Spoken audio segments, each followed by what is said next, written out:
si Romualdez ang nakabili. And then after po nun, That's according to Mr. Diskaya. that is according Okay. to the contractors. Now, nandito tayo ngayon sa pagdinig, ano? Kung makikita niyong personal, si Carla Diskaya, makikilala niyo? Yes, Your Honor. Pakituro niyo nga kung naandito siya sa loob ng session hall. Lapitan niyo na lang kung sino dyan sa among the resource persons. Ipaliwanag niyo lang kung bakit kayo naanditong dalawa.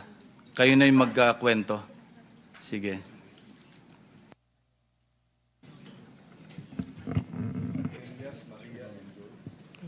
Good afternoon po. We have their real names. Nandiyan naman sa invitation. Thank you. Okay, so we are working for our boss, Rico Ocampo, who was the previous tenant of 30 Tamarind at Forbes Park. 30 Tamarind South Forbes. South Forbes, Yeah. sir. Kayo yung mga staff ni Mr. Rico Ocampo. Kami po, yes po, office staff po ni Yeah. Sir. Na siya yung tenant doon sa bahay na naibenta noong April 2023. Go ahead. That is Continue. correct, Your Honor. And then, during that time, January 29, we were CC'd sa email sa boss namin that we are being evicted January 31 at 3 p.m. Dapat nakalabas na kami ng place. Unfortunately, sa sobrang dami po ng gamit, we weren't able to comply with their deadline. So we have asked TJ Conti, who is the broker from Turnkey Properties. Nakipag-coordinate po kami to have an extension. And we were given until February 3, I think. To that was already 2024 po. And eventually you were evicted. And who informed you that you were being evicted? We were informed by our boss po. It was parang email po ng law firm. And then sinisi po kami ng boss namin for us to be aware that we have to leave the place by January 31, 2024 at 3 p.m. Yeah, I was able to talk to your boss, si Mr. Rico Ocampo. And he made mention na meron kayong nakaharap nung you were forcibly being pushed out of the residence. Nabanggit niya si Carla Diskaya. Would you confirm that? That was February 1 po. Yeah. TJ Conti, he introduced us to the contractor, but he didn't mention the name. Yeah. But how did you know that that contractor being referred to by TJ Conti is actually Mr. Diskaya? Well, actually, sir, we already mentioned to our boss nung lumabas yung mukha po ni Mr. Diskaya. Nasabi ko, kamukha Saan lumabas ang sa mukha? TV po, when the flood control project is being brought up now. During the hearings. Yes, during the hearings. Okay, so sabi so- ko sa boss ko, sorry Yeah. about that.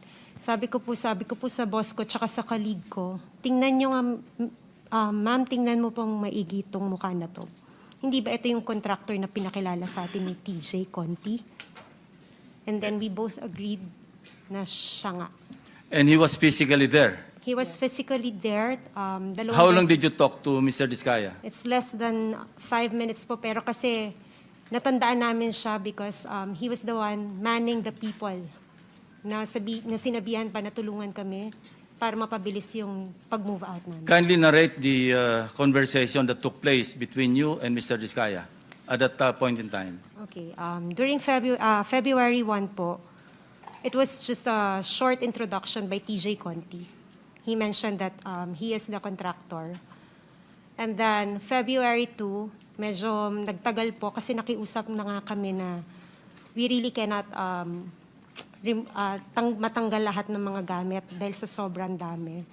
And he also mentioned to us na contractor ako dito eh. Meron din kaming deadline. And then we both asked, baka pwede po namin pakiusapan yung may-ari, yung bagong nakabili ng bahay. And then he also mentioned that si Romualdez ang nakabili. And then after po nun, That's according to Mr. Diskaya. that is according Okay. to the contractors. Now, nandito tayo ngayon sa pagdinig, ano? Kung makikita niyong personal, si Carla Diskaya, makikilala niyo? Yes, Your Honor. Pakituro niyo nga kung naandito siya sa loob ng session hall. Lapitan niyo na lang kung sino dyan sa among the resource persons. Hindi, lapitan mo na lang at hawakan mo na lang sa balikat, hindi magagalit yan. Your Honor, Excuse pwede me, po bang... you'll be recognized later. Okay. No? Tuloy lang natin itong proceeding muna. Sige, miss.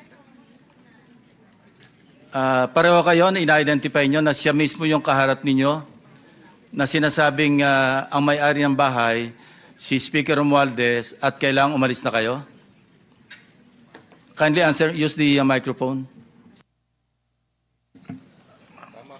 Tama po, Your Tama po, sir. So maski ngayon, sa susunod na panahon, sa ibang pagkakataon, ganyan pa rin ang inyong magiging statement. Honor. Correct, Your Honor. O ngayon, Curly, it's your turn. Your Honor, okay lang po ba tanggalin nila yung face mask nila? Kasi sa totoo lang po, talagang hindi ko sila naaalala kahit sa panaginip ko na naginip ako ng It's not for you to bangungot. identify them, it's for them to identify you. No? Your Honor, wala po kasi ang maalalang transaction at saka that's your nakapas. option to deny. What we're establishing here is the fact that there are two witnesses present here under oath na sinasabing nagpunta ka doon at nine-name drop mo, totoo man o hindi, si Speaker Romualdez na siya nagmamay-ari, bagong may-ari noong number 30 Tamarin Street sa South Forbes. Yun lang naman eh. It's not for you to be able to, hindi naman ikaw ang witness against them eh. I don't know if I'm correct. Secretary Bida, kindly help me out, or Dong, PG Dong. Tama ba yon? Wala siyang karapatan na i-identify yung nagturo sa kanya? Opo. Ang right to confrontation ho kasi, kung yun ho ang iniisip ni Mr. Diskaya, will come at the appropriate time. But for purposes of identification, ang kakailanganin lang po ay yung taong mag-identify dun sa taong kikilalanin. Thank you, PG Dong. Sige, say your piece.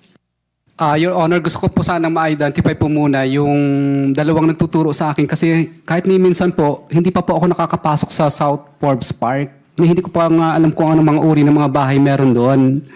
So, malabong-malabo po talaga at wala po akong inuutusan na kahit sinong broker kasi takot po akong bumili sa mga lugar na yun. Ang kaya ko lang bilhin po ng mga lupa sa lugar lang po ng mga Pasig na hindi ganun kamahal ang presyo ng lupa.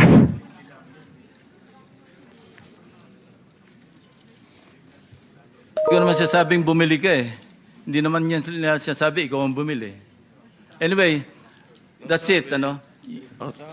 Ang sabi, Mr. Chairman, contractor daw. Ikaw daw ang contractor. Yun ang sabi. Hindi sinabi ikaw ang bibili. Your Honor, hindi po talaga, hindi pa po kami nakakapasok sa South Forbes Park. Settled na yan. At isang beses. Opo. They pointed to you, they identified you, and you are denying. Period.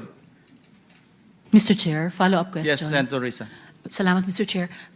Miss, yung mas malayo sa akin, may nabanggit kayong law firm na kasama nung pagpapaalis sa inyo at pagpasok ng bagong may-ari. Aling law firm po iyon, for the record?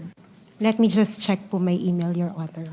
Tapos pakisabi na lang sa aming committee through the chair para lang mabuo namin yung sinasabi For that niyong matter, kwento. kung Thanks, alam Mr. nyo Chair. rin, ang sinasabing si Speaker, pero si Speaker ba ang nasa deed of absolute sale? Kung hindi, sino? Kung alam ninyo. It's Golden Peasant po. Golden Peasant Holding Corporation, di ba? That is. Na ang major stockholder, isa nangangalang Paras.